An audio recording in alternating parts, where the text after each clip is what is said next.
my name is Arnesh and I've created a wireless car.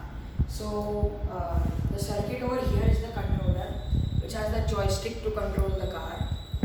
Then this is the car over here with the motor and everything.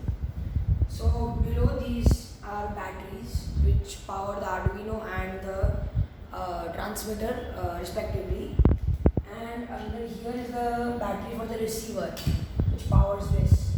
And this battery powers the motor driver which powers our wheels. And now I'll start it up.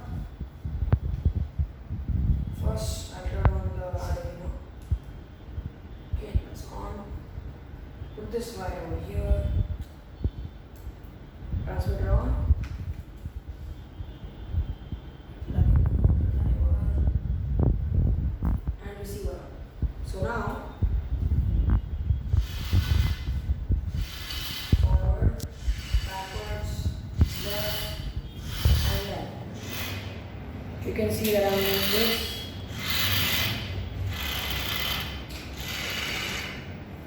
Thank you.